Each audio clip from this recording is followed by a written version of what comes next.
Hello, everyone. Today is a good day. And you know why? Yes, you're right. It's April. And you know what that means? Yes, it's Heartstopper season. For those who don't know, Heartstopper is a well-known comic book saga. There are 4 volumes created by our Lord and Protector Alice Oseman. They got so popular on TikTok and stuff that Netflix decided to make a TV show about it, and it will be released the 22nd of April. So yeah, I'm pretty excited about it. And that's why I decided to make this month dedicated to the Alice Oseman verse. And yeah, so I'll be making videos about the other books that Alice Oseman has written because I really like them. I won't be doing this in any particular order. So anyway, let's get started.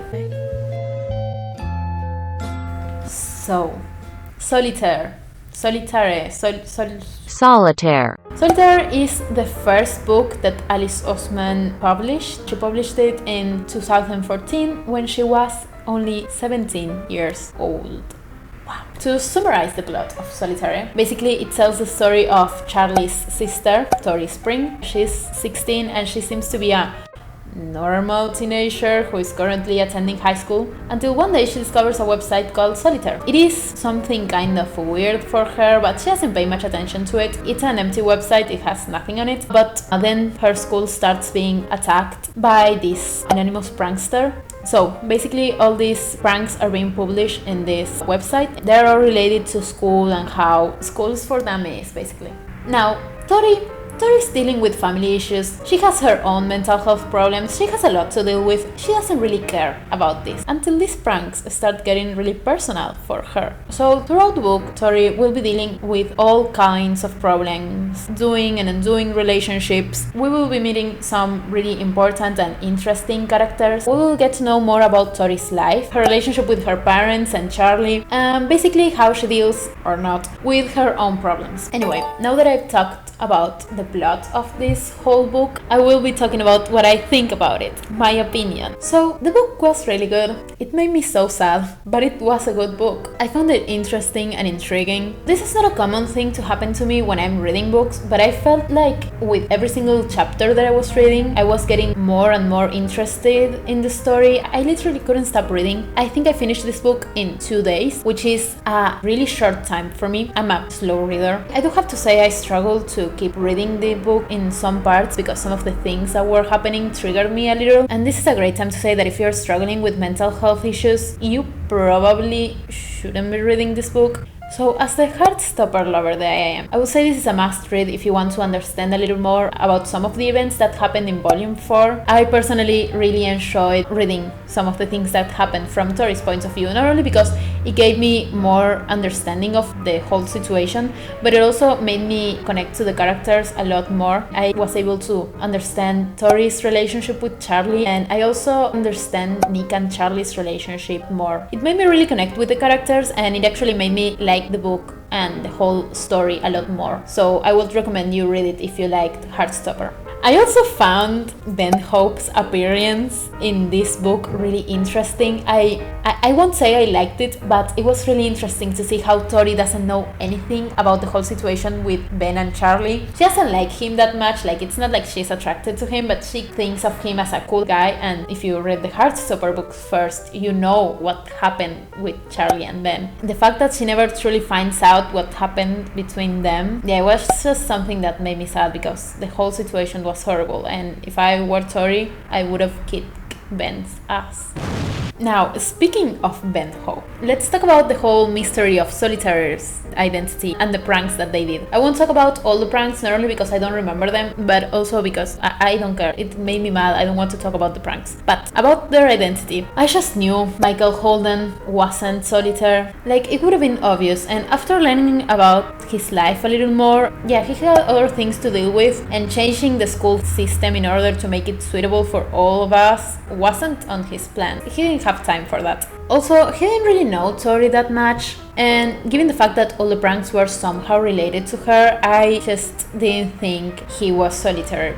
On the other hand, the other boy, the one that was obsessed with Tori, the indie boy, I don't even remember his name, I will put it here, this boy. I have had some experiences with boys like him. And yeah, he was the obsessive kind. I have to say, I didn't know it was him the whole time. I figured it out when all the pranks started getting really personal for Tori. I just knew he was the only strange guy who could have done that. Although he kind of redeems himself, I don't trust him. Maybe I'm traumatized from my own experiences with guys like him, but I just found him really annoying. As for the pranks, some of them were annoying and harmless, but as the story continues, they start getting more and more concerning. I was really anxious while reading what happened to Ben in one of the parties. I know he deserved it, but yeah, I was really anxious about the whole situation. As I said, it makes me anxious. I don't want to talk about the pranks anymore. I just want to say that when I realized that they wanted to set the school on fire, I don't know. That was a bit of a lot, you know? But I won't get into why I think it would have been impossible for them to set the school on fire. The last thing I will say about the pranks. I understand what the aim of the whole Solitaire thing was. Their original aim was to show everyone that school sucks. We should fix the school system because it's stressful for the students and it's not healthy for everyone. And I totally agree with that. I think I'm the most relatable person to say that. If you have seen my blogs, you can see that I'm always stressed about school, but the way that they decided to do it was simply not it. First of all, the pranks were not a good idea. It was more like a cult. In the end of the book, I honestly thought they were going to murder a principal or something. So, I do have some problems with the book. This is more like my own personal problems. I think I'm a little bit old for this story. I know I'm saying this with 18 years old. I'm not old. I think I would have enjoyed it a lot more if I was 16 or 15 while reading it. Like the whole school drama will want to destroy the system was just a lot for me. I don't even have the energy to make myself lunch. I don't understand how these kids were able to handle all the stress that comes with being in high school. They probably have hobbies and extracurricular activities to take care of. And you're telling me that they also had time to organize successful pranks, manage a blog, throw parties, and starting a whole school revolution. I would love to have that kind of organization in my life. I don't. The whole thing was unrealistic for me. Or maybe I'm just a lazy person. Another problem that I had with this book is how Tori and Michael's relationship started. The kiss was just so out of context. And I know I'm not doing this in any particular order and I'm just jumping to the end of the book and I'm not talking about anything that happens in between, but I just thought like it really bothered me. The kiss was so out of context. Like, I understand the rush of emotion, you almost died, whatever, but I just think it was so out of context. It was just out of nowhere.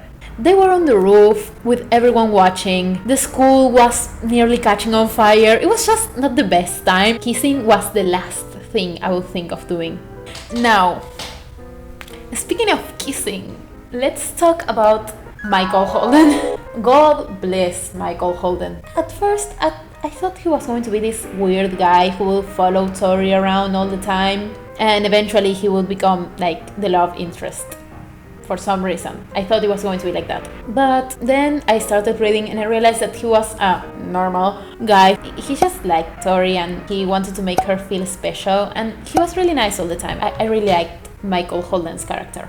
So I keep talking about this book, but I just want to say that throughout the book, I just wanted to sit Tori in the back of my imaginary car and take her to therapy. She basically needs someone who can provide her support, love, and help. Overall, I consider Solitaire to be a great book if you are around the ages of 15 to 17. And if you like the coming-of-age kind of books with a tone of mystery in it, I think you will really like it. Also, if you're dealing with family issues and you want to feel like you're not alone and you want to relate to someone else's experience, I also think it will be a really good book. Sometimes I like to read about someone else's trauma to kind of relate to it and feel like I'm not alone in this world. But that's something I should maybe talk to my therapist. I also feel like if I had discovered this book when I was younger, I would have been more open to do more reckless things in a good way.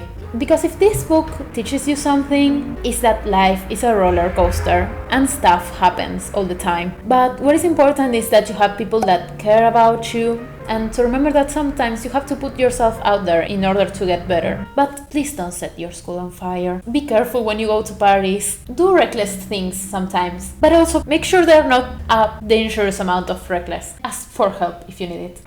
I know I'm not making any sense, but I think you get the point. My matcha is cold.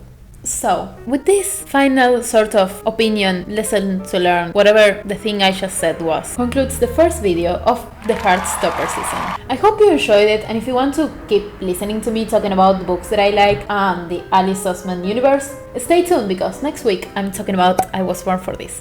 Excellent book. Anyway, I hope you had a great time, and yeah, see you next week. Bye!